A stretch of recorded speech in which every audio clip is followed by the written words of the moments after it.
Yo, what's the crack? Austin, Ciaran, Nick, Sophie from the Midlife and Nation podcast. Woo! Hi. Hello all. Welcome back, episode 24. Episode 24. Episode 24? Last week's 23. Sorry, Season 2. different day. Different days. Well, the folks don't know that. We're doing it on a Sunday as opposed to So they don't. We had a bit of a squabble. What was it? A quarrel? We had a quarrel? Today is people decided they had different things to do on a Monday, and we're like, debating with our little guys, our crew together. But we sorted it out. Most important thing. It was fun. We sorted it out. Not a big deal. Apparently I was being too dramatic and a bit of a drama queen. Drama queen? I was going Put your jibber jabber.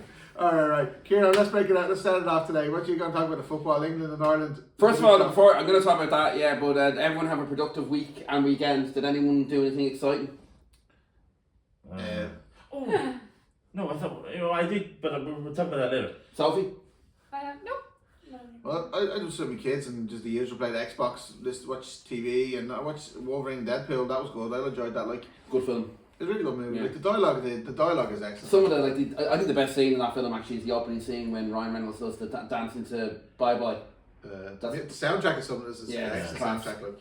The story isn't totally insane though, isn't it? It is, but it works well. It goes. There's no, it's suspension of disbelief and all. Like you just gotta get involved in it. But there's nothing that's too odd. And it's like disbelievable and dislikable. Like it's just easy going. Like here's one for you. In Deadpool, the female Deadpool with the blonde hair. That's his wife, isn't That's it? Blake Lively. Yeah. And the opening scene when Ryan Reynolds is doing all that dance? That is, that's not him. Isn't it? No, it's No, it's not him. No.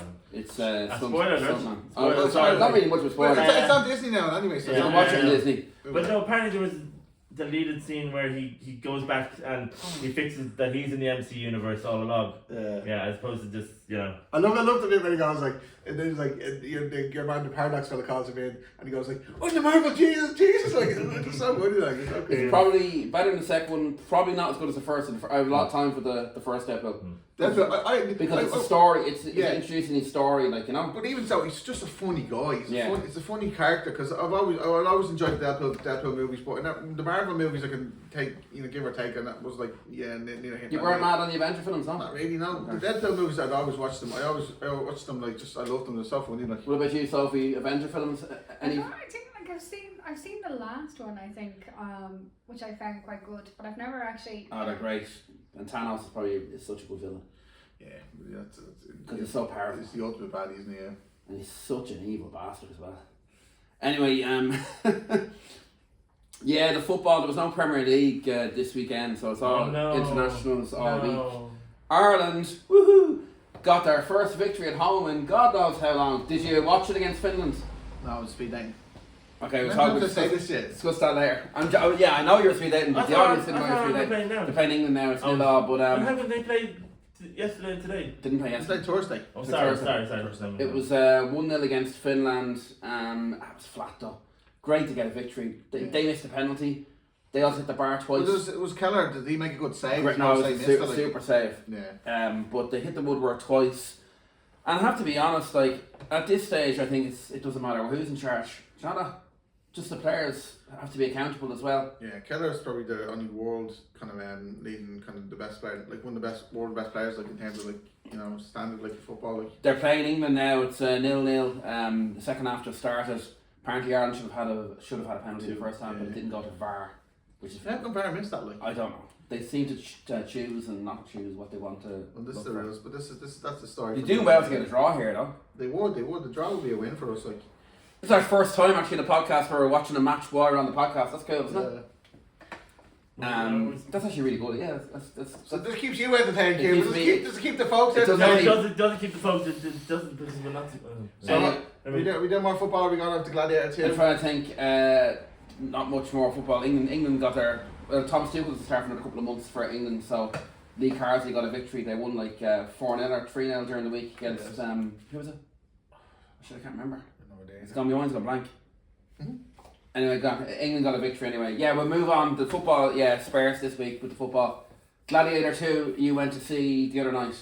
Yes. No, yes. Well, yes, would you recommend it? That was good. It was good. I enjoyed it. I enjoyed it. It's kind of it's kind of different storyline, but there was some elements were a bit too. Some scenes were a bit too graphic though. Graphic gore, but it's not the fun part. That's I suppose yeah. I suppose yeah. No, it was good. And any callbacks to the original? Yeah, there was a few. But did the callbacks work, do you think, or was it a bit forced? No, it works. Okay. They all work. So, a movie, what would you get out of 10? Yeah. Oh, I don't know. About if whatever grade I'm going to give, I'm going to give a low grade. You're going to give a Well, no, I mean, about opinion, man. 8 out of 10. 8 out of 10. I thought Denzel Washington was brilliant in it. I mean, He's a really versatile actor, yeah, though, apparently. he's and Pedro Pascal. I thought he was good as well, and obviously Mescal. Mescal. Yeah, in fairness, he was. I mean, he looks like a gladiator. He's got the physique of a gladiator. Yeah. So, and I mean, he does work well in that movie. I mean, even in the actual arena, it does look like yeah, like he has a presence. Exactly. Good energy. Like Yeah. And I think there's actually some characters from the old one, the old first one that are in it. Like Without giving any spoilers away, is it as good as the original, or probably just a little bit behind? Or better. Or could it be better? I think I'm gonna say it's different to the first. That's not an answer. That's a good answer. Different. It's like I think they tried to do something different with this one. You know what I mean? They did. I think they wanted to do something different. So I think they did it well. They did it justice. Yeah, that's it. Yeah. Okay. Happy would, yeah. But yeah, no, I thought it was well. And obviously the scale of the movie is great. I mean the sets are much better. I think this one. It's worth going to cinema to watch. Yeah, well, definitely. And how long was it? 2.5 hours. Oh, like wow. the last one. Yeah. That is a long one. Yeah. It's good though. But Value for money. yeah, I enjoyed it. I don't know. I think you won't do it. But it's not much you enjoy. In fairness, I don't think you would. You know. I want to enjoy it. I like the first one. Yeah, I know, but That was when you're younger. Like this is you. This is Ciaran. Now. Yeah. Like everybody's like. I don't think you will, because it's really everything. It's really a movie I like and you don't like, or you like. You know what I mean? So. You know. It's very violent. I like violence in films. No, not even violent films, but I like violence in the context of the film. But I say it's very violent, but I'm just saying there are bits that are a bit like the first one, but okay, but I like the first one. Do you like the first one, Alison? The first one good. And I like the music. The music was the score is quite good. The score is quite good. And any twists? Without giving it away. Look, I'm not. That's giving it away. If I say anything, it's giving. Would you stop? Let the audience decide. Let's move on. Right, so that was our movies. And what about Band-Aid or something coming back or something? Oh yeah, I mean, it's 40 years since Band-Aid, so I think they're obviously picking some new people to do the song with the same song. You did say Band-Aid on top of it. We have a recording from George Michael, I think. Oh, I think so. Yeah. And Harry Styles. Yeah. You know how Styles? You mean no, not Harry Styles. You mean the other guy from One Direction? Nobody said Harry Oh, sorry. Styles. Okay. No, but you know how Band-Aid was the Bob Geldof came up with it in 1984. Live It, yeah. But this is 40 years, so they did it for the 20th anniversary. They did it, and they did it for 30. Now it's 40 years now. Awesome. Yeah. So.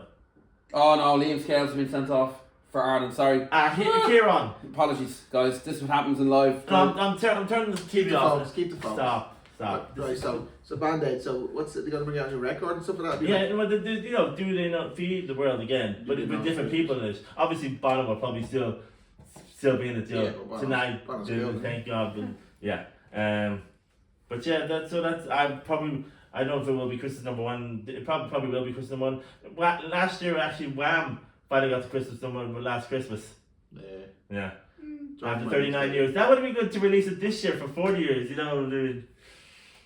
This is good. Actually, yeah, that was I think that was number 1 and 2 of the Christmas. Did Know It's Christmas and Last Christmas were like the Christmas day. That was crazy. Okay. Right. That was our kind of our intro topics. We're moving on to the main event. Yeah. Sophie Gillsbury.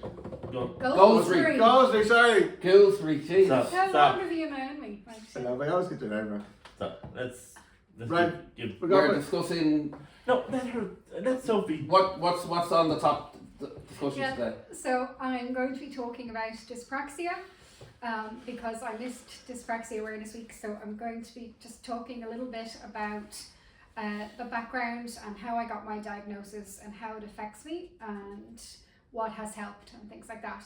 But I just thought I'd start off with a poem I wrote a couple of years ago for Dyspraxia Awareness Week, just to ease myself into things. So it actually doesn't have a title, but I'll just start anyway. I find it hard to tie my shoes and brush and tie my hair.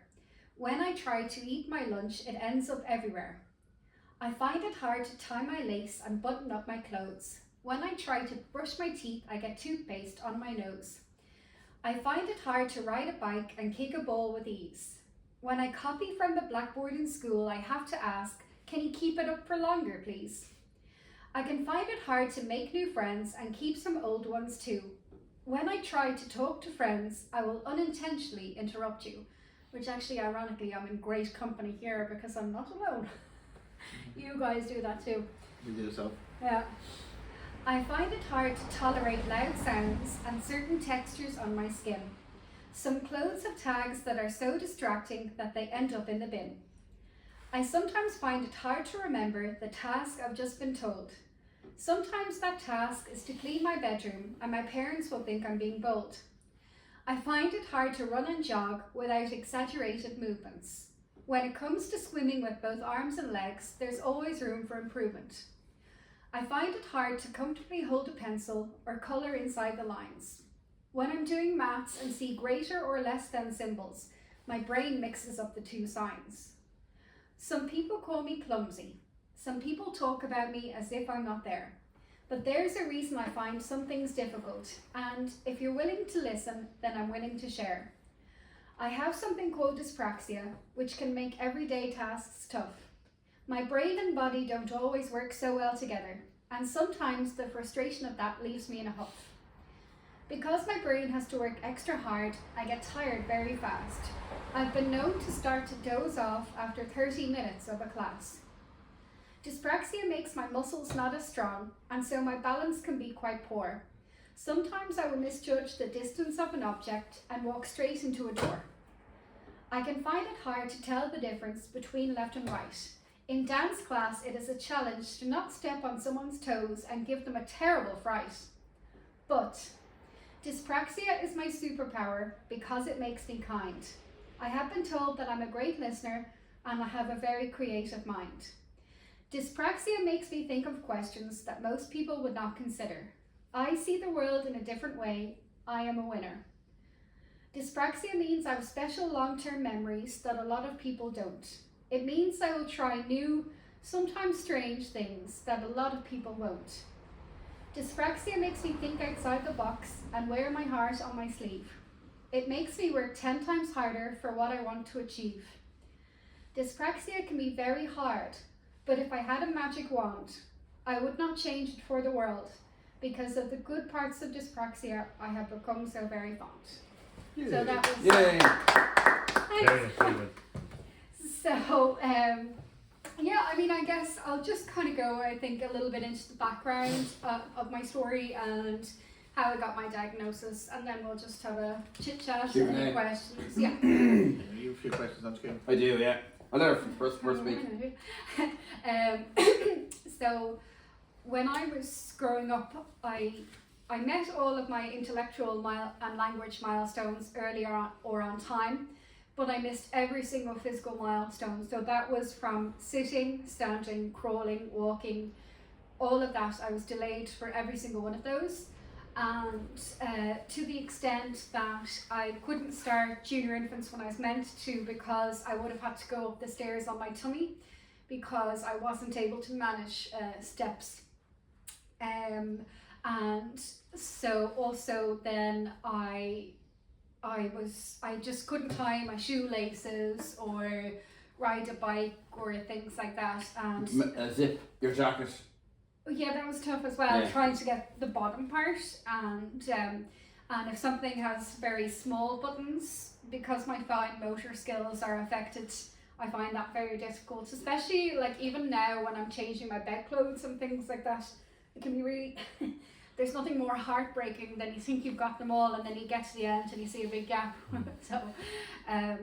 But yeah, so I used to fall down the stairs really regularly because my muscle tone was so weak, especially on the left side of my body. And so I would I'd have a brand new pair of shoes and I'd just have them scuffed within a day just from falling, and then like I would often come off the bus from school and leave the bag on the bus, and I would drive my mom's spare, you know, because she'd have to drive all the way back down to Clontarf to try and retrieve it. But you know, this was back in the early 90s, and you know, dyspraxia wasn't really heard of then. And I remember having 3 or 4 different brain scans because they were trying to work out why I kept falling downstairs and why I was so late sitting, standing, walking, crawling, everything like that. And I was a huge crier. Not much has changed, but I was a huge crier as well. And so they really thought that they were looking for a brain tumour because because they thought that would match why one side of my body was so weak and why I couldn't, you know, my core was so weak as well that I kept falling down the stairs. And then when I was 9 years old, I was getting repeated ear infections, and they did an MRI scan of the brain and they found a benign tumour called a cholesteatoma behind the eardrum. Yeah. And because ear infections and balance are so closely linked, they thought that might be the explanation for why my balance and everything was so poor. But when I had the surgery to remove it, nothing really changed. I still couldn't tie my shoelaces or ride a bike, despite my dad's best efforts. And even with stabilisers? Well, with the stabilisers actually, I think we're okay. But I mean, you don't want to be 11 years old and on the stabilisers. No. That was very fierce, wasn't he? Like in a way, he was very disciplined, strong. Yeah, he was like, come on. And so then, when I was 11, that was when dyspraxia was starting to become known. So I was sent to the Temple Street Children's Hospital, and that's where I got my diagnosis. So I went through a stage of tests. So I had to pretend to be an airplane and to be landing myself, and that didn't work out well. And then I had to hop in a straight line, which I had difficulty with as well. And one of the interesting things actually was that they told my mum that the average score for somebody with dyspraxia for visual perception skills was 50 or above, and my score was 6, so I was quite low down in visual perception and spatial awareness. Yeah. But when I was in transition year of school and we were doing the aptitude tests, I scored in the 99th percentile for English and maths, and we were presented with the results in a bar chart, and when it got to abstract reasoning, my score was 3. So I was looking at this bar chart going so I was wondering, I've often wondered, is my issues with abstract reasoning connected to my issues with visual perception and spatial awareness? So I've always kind of found that interesting. So when I was 11, I got my official diagnosis of dyspraxia and Asperger's. Asperger's is no longer a thing now. It's just level 1 autism. Oh, is it? Yeah, you never hear about it, like. Yeah, so back when I was diagnosed with Asperger's, but now Asperger's is now termed level 1 autism. And so dyspraxia will be linked to the type of autism? It can be. Not everybody, but you would very rarely have dyspraxia as a standalone diagnosis, because it's all under similar umbrellas. There are so many crossovers. The most common crossover would be dyspraxia and autism, or dyspraxia and ADHD. Mm-hmm. And dyspraxia and dyslexia to some extent, but the 2 biggest crossovers would be dyspraxia and ADHD, and dyspraxia and autism. Mm-hmm. But a lot of people have all 3. Wow. Dyspraxia, ADHD and autism. But dyspraxia is not autism. It's a physical thing. It's a sequencing disorder. It's in its simplest form, it's called developmental coordination disorder, and I think that misleads people into thinking that means you're bad at sport and art, and that's definitely the case, but there's a lot going on behind the scenes of that. So I would have huge issues with sensory issues. So one day I might find things 10 times louder than they actually are, and I find it quite hard to cope then with any background noise or things like that, or tags on my clothes, like I'll have to cut them off, and you know, things like that. And I have huge difficulty with emotional regulation, and contrary, you know, it's not just crying, it can also be getting very giddy if you're nervous and things like that. Like, you Would know, that not be the Kotka? well, yeah, very well as well. But like, you know, but like getting very giddy if you're nervous, and quick to anger if you feel hard done by and things like that. Even if that might not be the case, but you have kind of spent so much of your life being hard done by other people that, you know, it's hard to, it's almost anticipatory, I guess. So you might kind of perceive something to you being hard done by when really that's, you know, not the case at all. Or, you know, you could go home and worry about a word you spelled wrong or something like that, and oh, that person's going to think I'm so stupid, when really... So your sense to really heightened a lot of the time, like... All the time. Like, I never have a quiet, I never have a quiet brain. But would you find it tricky listening and like the ability to find suitable words in certain situations? Yes. Yeah. Yeah, absolutely. And I find, like, you know, that poem there, like I can write no problem, but when it comes to actually vocalizing, I find it quite difficult. I had that problem in school. I knew the answer, but when the teacher called on me, I just, the words would just get all jumbled, and I'd be kind of like, oh, you know. And it can be very difficult when you're put on the spot to find those, you know, words. Yeah. Do you find it's when you, because you're using your hands a lot, you're using engage, like do you find it regulates your words? That's exactly it. You have a few questions, don't you? Organisation skills would have suffered probably when you're younger, but as you got older, you've actually you'd say yourself you're very good now at organising. I have to work extremely hard when it comes to organisation, especially I'm in a very, very busy job at the moment, and so I would have to make that really like conscious effort, and nobody's, you know, and this is the funny thing, because to look at me, apart from my, you know, unstylish clothes, you know, you'd never think that there was anything, that there was so much going on up here, but you know, the brain has to work so much harder to just remember to write that to-do list, to prioritize, I'm going to do this first. That takes a lot of energy that a lot of people wouldn't even think about, you know. When I look at yourself and see your work, you're very successful, you're very organised, you're very diligent in what you do, like even writing the poem. And I've heard your speech before, like when you were talking for Dyspraxia, the conference, like, and it's like, it was very articulate. You're awesome in that, like that's the way. I wouldn't say like there's, as you say, there's lots behind and you work really hard, like, but I say you're like you're achieving, like you're a winner, like in most people's eyes, you know.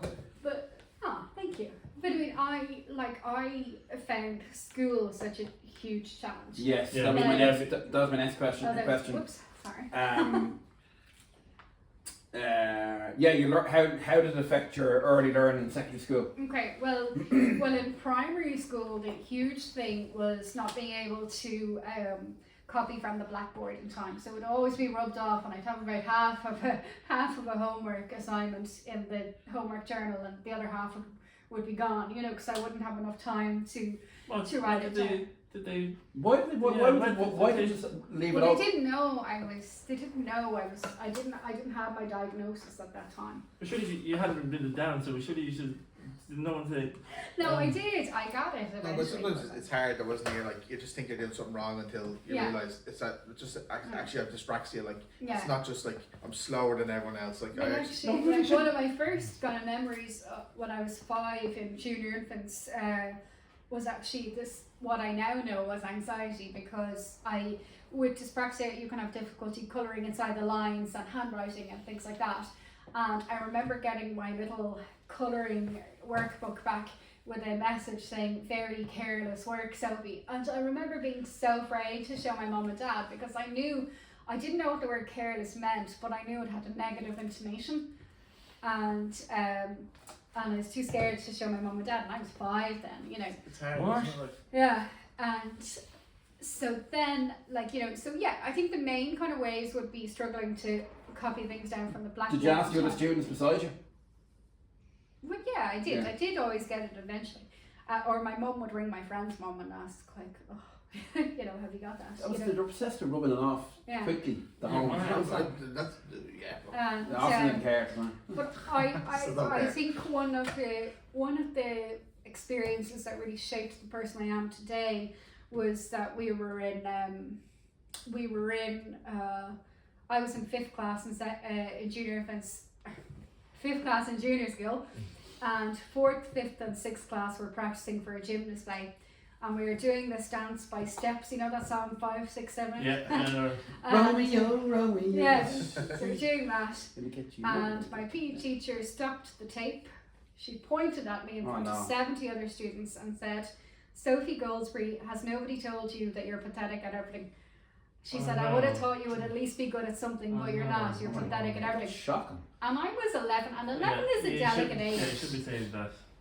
11 is a That's delicate disgrace, age. would say that. Yeah. For everyone. Yeah, like 11 is a delicate age. You're just about to hit that, you know, you're prepubescent, and you know, you're just about to, you know, start making that transition into your final year of school, and you know, and you're very conscious of people's laughter. And I suppose that was one thing that would shape me into becoming a more empathetic person, because I never ever would want anybody to feel how I felt at that point in time. I felt like, you know, like that, you know.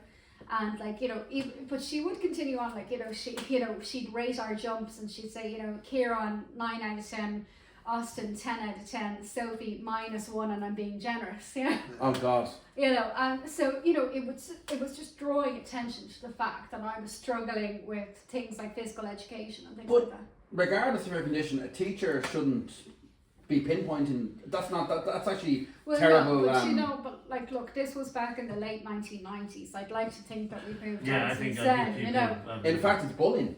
Yeah, but I think we have moved on since then, you know. Do you know what I like? It's like when you're doing your poem, you says if you had a magic wand, would you change anything? And you chose no, like so. I mean, Yeah, well, no, right. I mean, I still wouldn't, because it makes me a creative person and it makes me an empathetic person and stuff like that. But it doesn't mean that I haven't been affected by some of the comments that people make and things like that, you know, like, and but when I was in secondary school, I think I struggled a lot more when it came to friendships, because you're teenagers, people are gonna realize that you're different, you know, and so I was alone a lot. Now I did have a best friend, and she's still my best friend, but you know, teenagers are unforgiving, you know, when they sense that you're different in the most crucial kind of point in your life. So I didn't have many friends in secondary school, and I struggled with exams because it's not that I didn't have the information, but I didn't have the sufficient time management skills to actually, you know, get all the information down. And over in a certain period of time. Exactly, and also I had trouble with sequencing, so I found it hard in exams to get the information down in the right order. So my dad, she was probably the kindest thing anyone's ever done for me. My parents had separated at this stage, and my dad was, you know, living in his house, and I knew my mum would not agree to me dropping down to ordinary level subjects from honours, but I was really, really struggling. So I went over to my dad's house, and I was like, how can I make this situation work for me? And so had a great night, him signing my admission slips, you know, without the knowledge of my mother, you know, to let me move down to ordinary level subjects. But that took so much pressure off me, and it was the kindest thing that anyone's ever done for me. And my dad is so smart. What year in school were we in? Well, it's 6th year. Sixth year. I was doing my leaving cert, and like that must have been so difficult for him, because he's so intelligent and he's so smart, but he was doing the best thing for me at that time, and it just made everything so much better, you know. Yeah, actually, I was going to ask this a while ago, but Can you be do you have to be diagnosed with dyspraxia with all the symptoms for dyspraxia, or can you be diagnosed with one or two? No, because there are so many symptoms of dyspraxia. So just to name a few, it would be fine motor skill, motor skills, speech, diction. So your pitch might be too low or too high. Social and emotional skills. Yeah. So interrupting people. We do that in the week. These two do it all the time. So he's doing it now. He's about to do it now. I know. I'm doing that next week. Interrupting people. Difficulty, with shoelaces. General self-grooming. So, like, no matter how many times a day I brush my hair, it always looks like bumpy and things like that. Like, you'd never know I put a brush through it at all. And things like buttoning up clothes.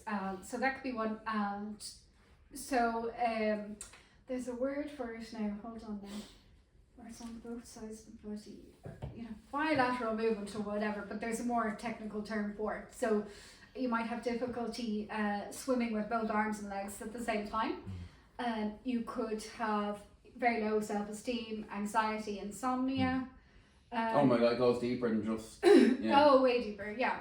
And trouble holding a pencil with your pincer grip is affected. So, I might have trouble picking up a coin from a table because my pincer grip wouldn't be that great. But you can also have always have challenges with gross and fine motor skills. So throwing and catching the ball.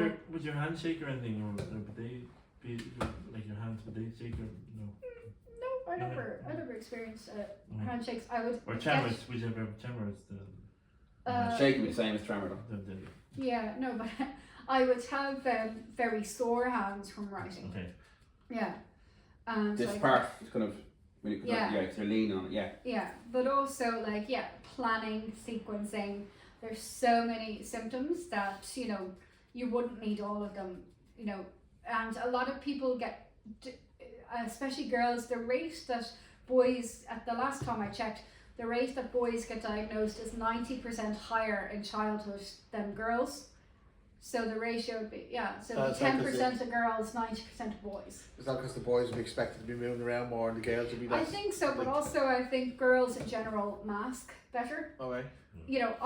Because I've missed so many milestones and I kept falling over and I couldn't even sit on a bike when I fall. It was pretty obvious that there was and I couldn't draw to save my life. I still can't. I can draw a stick man. That's about it. And you can do a cube. I can do a cube and I can draw the Superman-esque. But that's about, that would be about the extent.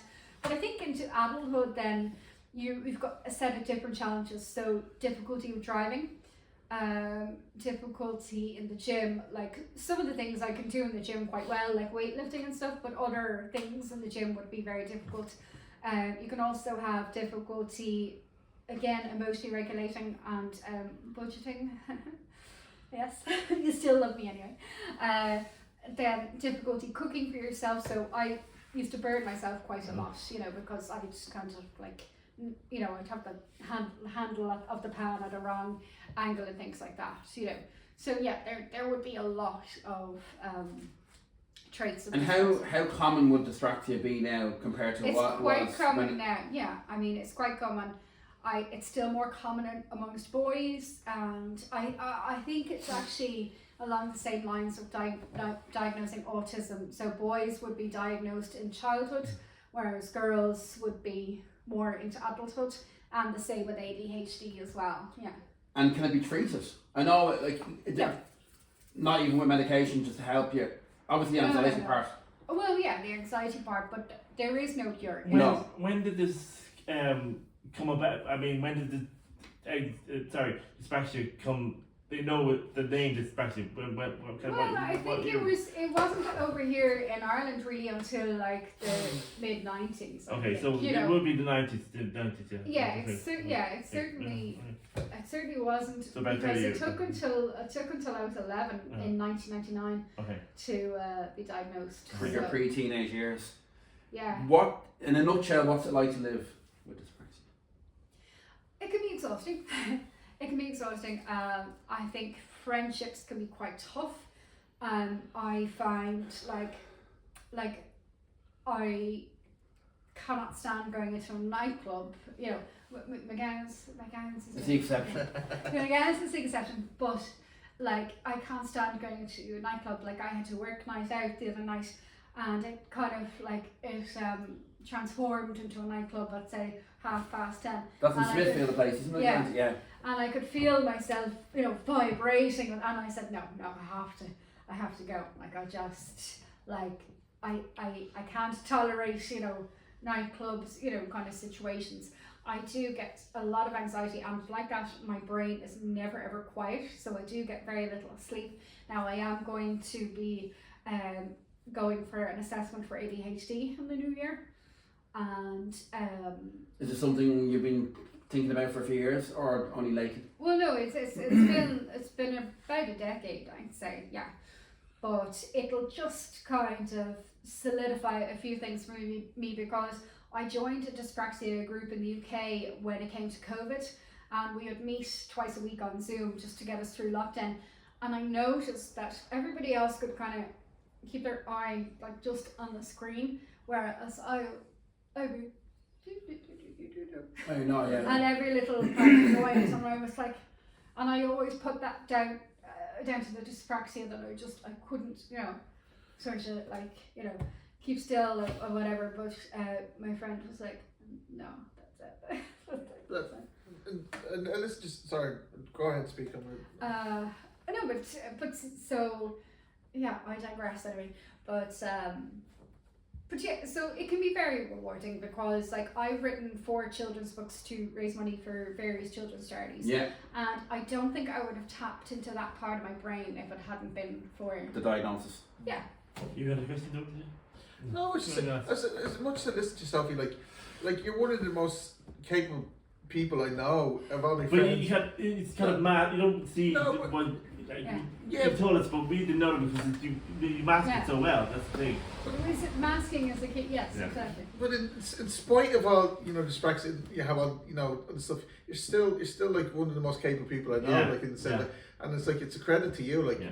And you know, I know like you're successful in lots of ways. You're always pushing the boundaries. You're always trying different things. Like so, like I just admire what you do. Like it's very exactly. Admiration for yourself. Thank you, guys. So I think that we've touched a lot there. Yeah. Well done. Thank you very much. So it was a great discussion about it, and interesting to know about how it doesn't just affect one part; it goes deeper. Yeah. We'll move on now to something a little bit more light-hearted. But that was light-hearted. That was good.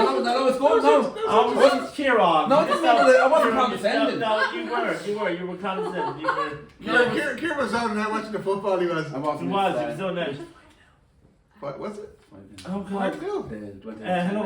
Something. What are we talking about now? Austin's experience. Can we talk about other dating experiences? No. Didn't you want to talk about the World Cup 90? No, that's the topic for next. No, I should have mentioned that when I was talking about Ireland versus England, how it goes back to the 90s where Ireland, like, you know, matched England in China, but that's another. So we had great players, like, you know, not that we don't have right now, but we had like players that were the top tier. We're actually losing 5-0.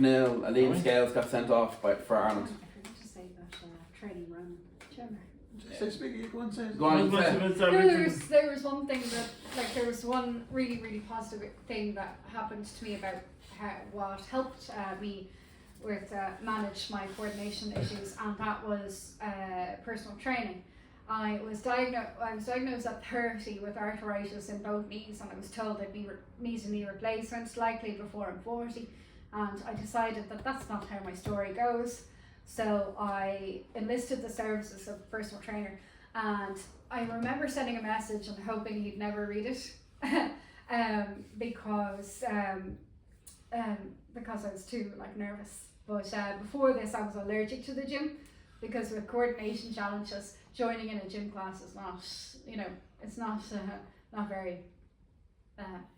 You wouldn't expect it, but you'd run away from this, but you always seem to run into the challenges. So Roland would have to adapt to different exercises. Exactly. So I remember my first day, and I came armed with about 20 pages of information about dyspraxia, and he, to his credit, he did read them all. He didn't flinch, and so instead of training me the way he trained everyone else, he would train me using visual cues. So to whatever movement he needed me to do, he would kind of say a move, you know, something that would relate to the same movement in my everyday life. So he might say, put on your sunglasses, and that would be the arm movements that he needed to do. You need to be able to visualize it. Like, Exactly. Yeah. And for a deadlift, he'd say tails and chair, which is a reference to an episode of Tom and Jerry where they're playing a little music concert, and Tom has this little tailcoat on, and he kind of does that before he sits down.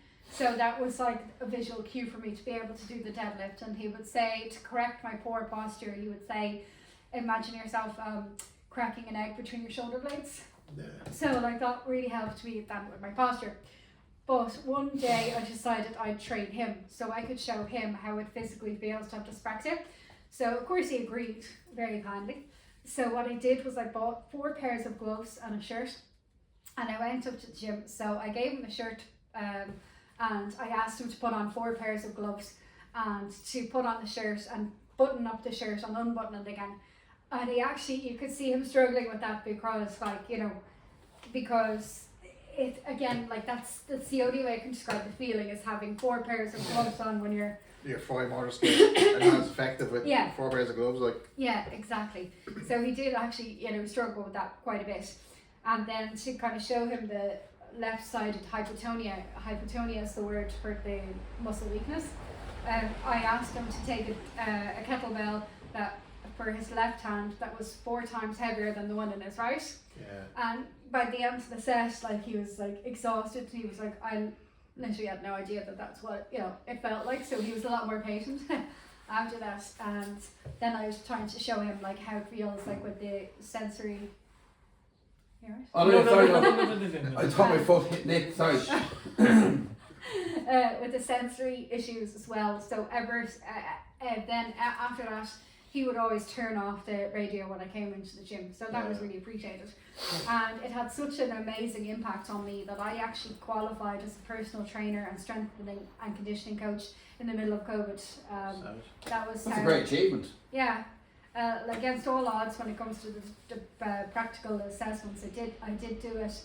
And then, like, you know, and I still, like, I do see the funny side of dyspraxia as well. Like, I was working in my previous job and it was in the middle of COVID, so the windows were open, and he asked me to close, my boss asked me to close the windows, but for some reason I had this like large crystal glass trophy on the windowsill of the open window, and you can see where this story is going. But I reached up on my tippy toes to close the top window, and naturally I overbalanced, and when I tell you that trophy fell out the window in slow motion. I've never seen something fall so slowly. And I was like, no! And the biggest crash you've ever heard. My boss heard it from the other side of the building and came out, and he was on his hands and knees sweeping up these shards of glass with the occasional weary sigh, you know. He's probably going, I love my life, I love my life, I love my life, over and over again. And I ended up getting him, actually, I wonder if I have it here, the pictures. I ended up getting him this replacement trophy that I found on Amazon, and I had engraved on it, at least I can't break this one. And it had like a big smile on it and thing like that. So. Have you looked into doing one-on-one coaching with people, other dyspraxia? Yeah, that is definitely in the plan. It's definitely in the plan, alright. Can you drive, Sophie? Would you be ever able to drive? I've tried a couple of times and it hasn't worked out so far, but that's not to say like it, you know, it never will. But it's just where was it now? Yes, so that was the trophy that I had. Very cool. Sean, show the camera. Yeah. I'll hold it close, kid. You see it like. Really cool. Yeah. Sorry, anyway, I apologise for digressing there. That was okay. Unintentional interruption. Do you know when you told me the story first with the, you know, around and holding the dumbbells, the kettlebells, like, and one is heavier than the other side, you can actually, like, because you can physically feel that, like, what we like, you know, because that's just physical representation of what it feels like. I think that was excellent, yeah, like that. And the 4 gloves, like, holding the short, like, that's like, you can really empathise with that, like, you know, you can feel that, like. It's something tangible that kind of go. you know, because you can try and explain how it feels. The cows come home with a less, like, you know, and actually, you know, that's probably what it was like trying to do an egg and spoon race in school, having the 4 pairs of gloves and trying to grasp the spoon without dropping the egg, you know. It's not funny though when you're younger, like you have all these things going on, and you're like, oh, it's just me, like I'm weird, or I'm different, or I'm like I'm broke or something. Yeah. And then you get the diagnosis, you're like, you know, this part of me is, you know, it doesn't Exactly. It's like, just, you know, it makes sense then, you know. And you know, I do get why people say, you know, but why do you need a label? It doesn't change you. And I agree, it doesn't. But it's also helpful though for that reason to have that and kind of go, well, I'm not doing anything wrong. It's just I'm wired differently. Wired, they say more different, exactly. Yeah. But anyway, I apologise for going. You're okay. Nick was very patient. That's it. I think we're finished. We're finished for today. I think. So no, we're doing dating. We're doing dating. Apologies, Austin. Austin wants to talk about. We ran out of time. Austin wants to quickly talk about his my dating episodes. Dating episodes last week in the speed date you went on. Yes. So go on, give it to us. 14 or 15 dates, and it was awesome. Do you know what? I was talking to some ladies and some women, like they're really good fun. If you start going weird, Weird. You're the weird one. No, but it's nice that you meet different ladies and you kind of have a conversation with them. Everyone's different, you know. So I noticed, like with the introverts, I have a better conversation because obviously I love talking more. So they listen more and I express myself more. They tend to ask questions and it's easy. The conversation flows like. But when you're kind of with an extrovert, it's like everyone wants to talk, nobody wants to listen, like, and it's funny, it's interesting, you know. And is there anything you felt you could have done? Better, like as in for the next time, as in. Well, I dressed up like I actually wore a suit and tie, like I wore my suit jacket and I had a tie and a shirt, like. No, you have to go all out with these things. So weird. Anyway, I was watching a movie and I think it was a bad one, movie 43, but there was a scene where the superheroes were going speed dating. So it was like Batman and Robin. I sent you the I sent you the picture. Yeah, that was kind of mad. But I think we should all go speed dating. Us as a group should all go speed dating. You did speed dating with your friend, didn't you? Yeah, Alicia. Yeah. When did you do that last? I did it maybe about 2 months ago. You seriously, Ciaran? Yeah, well, I didn't get any matches either. So yeah, it's not just you, Austin. Most of them were IT guys. As you can see, Austin is a big fan of speed dating. Me and him did it years ago, and I have a name. Me and Nick did it years ago, and Charlie, and he didn't like. Ciaran didn't like it, so at some point, no, we got matches. We have to have skin in the game. You have to get back in the game, right? Back in the game. Get a date. Get more kind of relationships, like, get skin in the game. I'd say Charlie has some great stories for a date because, like, he's a taxi driver. Yeah, exactly. I mean, surely Charlie should be. Charlie's awesome, yeah. No, he's great. He is, but his stories are awesome. I can listen to Charlie all day, like talking, like. Yeah, I can listen to Charlie all day as well. Yeah. Good luck. But yeah, like what happens to the old-fashioned way of meeting a girl in a bar? We go to McGowan's. Sure, we're talking to a chicken lady, a woman, a girl, Awesome. a McGowan. There's a time between lady, chick, woman. The girl, lady, girl. Oh yeah, that was last time, yeah. Yeah, and we're having two of them, yeah.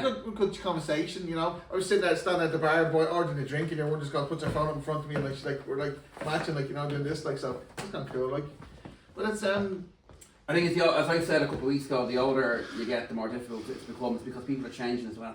Well, it's also when you're gone in a relationship, like you say someone in their early 30s, they want to settle down, maybe they want to have kids, they want to have a house, and they want to have different things like that. Yeah. I have all that things done, so I kind of don't even know what I want. So you're going backwards. It's like Benjamin Button. The whole story of Benjamin Button. You know what? You're going backwards. I talked to me dad the other day. She said, "Austin, just enjoy your life. Get healthy." Like, are you happy? I am happy. Yeah, I wouldn't mind having a bit of feminine energy in me life, not other than Sophie, But there is a lot of pros and cons with relationships. No, there is, because from my perspective, right? I have 3 kids, I have a job, I have friends, a podcast, I have all these different things, different friends and different social lives.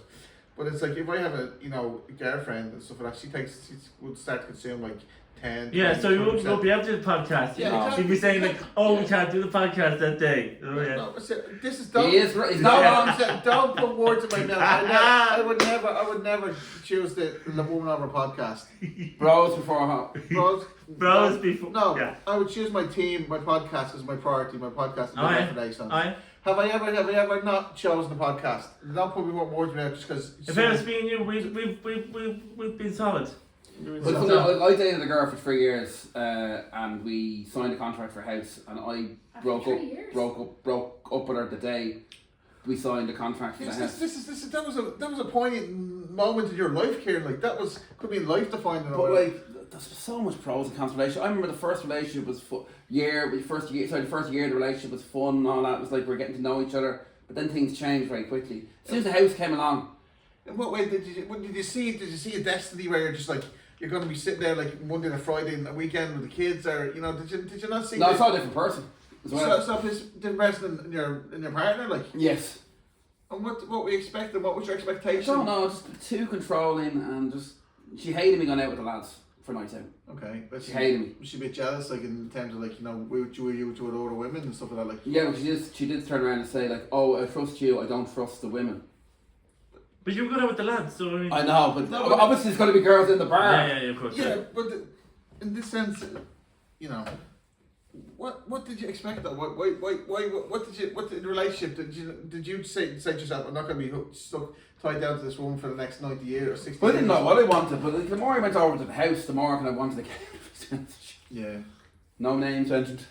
So you had this feeling for like how long before you broke up? I broke up a few times beforehand, but then the crocodile tears got me back. So. Okay, so we wanted to end it for like a year before it ended. I'd say no, maybe 6 months before. So what would you like in a woman? What new woman or new relationship would you want? Like what's your ideal woman? Like? Is it possible to know these days? Because it changes on a daily basis. Yeah. Okay. It's impossible. Well, people are impossible these days. Easy going, good sense of humour. Ideally, would look into a gym goer as well. Oh Jesus. This is your value system. These are all things you value, like. People tend to change every day, like cinema, music. We're not all going to have the same interests. It's impossible. Yeah, you don't. I think there has to be a balance. It's like you don't have to merge your identities. You don't have to be like a new couple. You become a person. This whole thing about a soulmate, no chance. But I don't know. I think sometimes, if you're on a speed date, I think it usually does probably take about 3 minutes to, to have a connection. Now, you know what I mean? Yeah, but it's even to get to. Although sometimes you probably need to work on it. You know what I mean as well. Yeah. I think we should go speed dating and use the podcast. Use it as content for the podcast. We'll put a poll up for that. We go. I'll go speed dating. And no, we won't put a poll. I'll think about it. We never got any likes in our poll to see who we would date like last week, did we? Or Nick got a like. I got like, but they probably thought it was who was the favorite in the podcast. I think we'll call it a day. Yeah, I think so. That was good. That was I actually think good. so. We don't want to bore you. That was a good talk. I'm going to stop this now. Thanks very much. Bye. Say goodbye. Sophie, it was awesome. Say goodbye. Bye.